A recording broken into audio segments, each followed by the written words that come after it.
ITV Maharashtra news, बातमी फक्त जनतेच्या हक्काची। हिंगोली शहरातील 11 अवैध पान टपऱ्यांवर दंडात्मक कारवाई। कोटपा कायद्याअंतर्गत 5,800 रुपयांचा दंड वसूल। हिंगोली जिल्हाभर मोहीम सुरूच राहणार। 5 ऑगस्ट रोजी हिंगोली जिल्ह्यात तंबाखूजन्य पदार्थांच्या विक्रीस प्रतिबंध करण्यासाठी तसेच तंबाखू नियंत्रण कायद्याची प्रभावी अंमलबजावणी करण्याच्या उद्देशाने हिंगोली शहरातील अवैध पान टपऱ्यांवर दंडात्मक कारवाई करण्यात आली।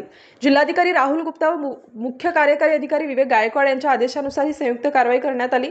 अधिष्ठाता डॉक्टर चक्रधर मुंगल व जिल्हा शल्यचिकित्सक डॉक्टर नितीन तडस यांच्या मार्गदर्शनाखाली तसेच हिंगोली शहर पोलीस ठाण्याचे पोलीस निरीक्षक ठाकूर यांच्या सहकार्याने जिल्हा तंबाखू नियंत्रण कक्ष व पोलीस विभागाच्या पथकाने शहरातील नारायणनगर, खटकाळी बायपास, छत्रपती शिवाजी महाराज चौक आणि पोस्ट ऑफिस रोड परिसरातील अवैध पानटपऱ्यांची तपासणी केली।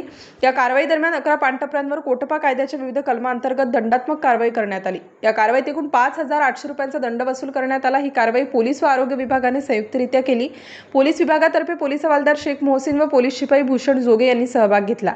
जिल्हा तंबाखू नियंत्रण कक्षाच्या जिल्हा सल्लागार डॉक्टर किरण राजाभाऊ लोंढे यांच्यासह कुलदीप केळकर, मानसशास्त्रज्ञ आनंद साळवे, मेडिकल सोशल वर्कर तसेच मराठवाडा ग्रामीण विकास संस्था, छत्रपती संभाजीनगरचे विभागीय व्यवस्थापक मंगेश गायकवाड उपस्थित होते। तंबाखूजन्य पदार्थांच्या अनधिकृत विक्रीस प्रतिबंध करण्यासाठी आणि कोटपा कायद्याचे उल्लंघन करण्याविरोधात जिल्हाभरात दंडात्मक कारवाईची मोहीम पुढेही सुरूच राहणार असल्याचे प्रशासनाकडून स्पष्ट झाले आहे। मुख्य संपादक गोविंद देशमुख, हिंगोली।